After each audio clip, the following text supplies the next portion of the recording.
Today I want to talk about, should you use your Roth IRA in retirement? Now, if this is your first time joining me, my name is Liz Whittaberry, and I am the founder and financial advisor at Best Path Advisors here in Colleyville, Texas. And my goal is to help you be on your best path in your retirement. And part of that is thinking about, when do you use the different assets that you've accumulated for retirement? So today I want to talk about when to use your Roth IRA. Now, a lot of people look at the Roth IRA, myself included, as more of the last resort asset to use because you've got tax-free growth. So the longer you leave that, the more tax-free growth you're going to have over your lifetime. And that's going to just put you in a better position down the road. On top of that, whatever is in that Roth IRA when your heirs inherit it, it's going to be tax-free to them. They even are allowed to let it grow for another 10 years before they have to pull it out. So if they invest wisely, they could double that over that 10-year period and then pull all of that out tax-free. But there are points in time where it makes sense to use it even early in retirement. And that is when you're looking at your own situation and you're trying to keep your income below a certain threshold. You want your modified adjusted gross income to be below a threshold so that that impacts your situation for that year in a certain way.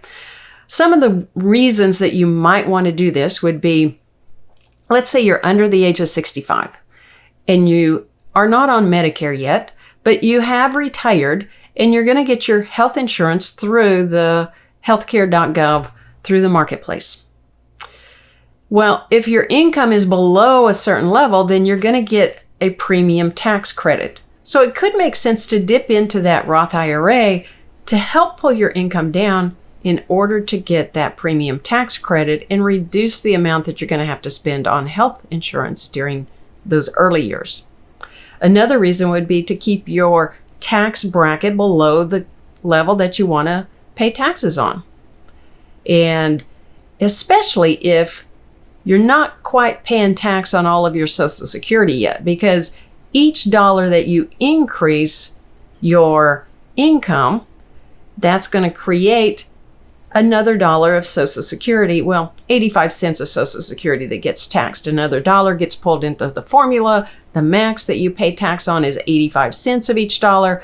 But if you're adding 85 cents of Social Security to $1 of taxable income, then you're going to end up with about a 40% or better marginal tax bracket on that particular bit of income.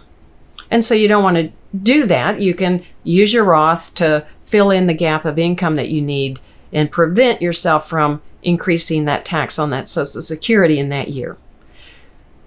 You also keep yourself at a lower tax bracket so that you can smooth out your tax bracket over your retirement years so that you don't end up in a higher tax bracket now or in the future than you want to be in.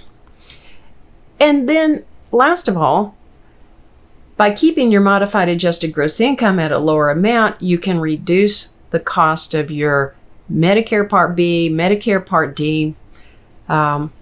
As your income goes up, you're subject to income-related monthly adjustment amount. We call that IRMA for short, and that IRMA surcharge is added on top of the basic cost of that Medicare Part B and your Medicare Part D. And if your income goes up, then your surcharge goes up.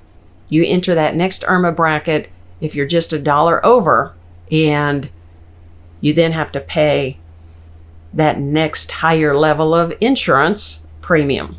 So by using some of the Roth, you can keep yourself at that lower bracket so that you don't pay that higher cost for your health insurance. All of those are very good reasons to dip into your Roth, considering your plan, looking at your lifetime income, looking at your lifetime tax bill, looking at your lifetime health insurance costs, and dipping into the Roth to make sure that you keep yourself on an even keel over retirement. That improves your situation and it helps you stay on your best path in retirement.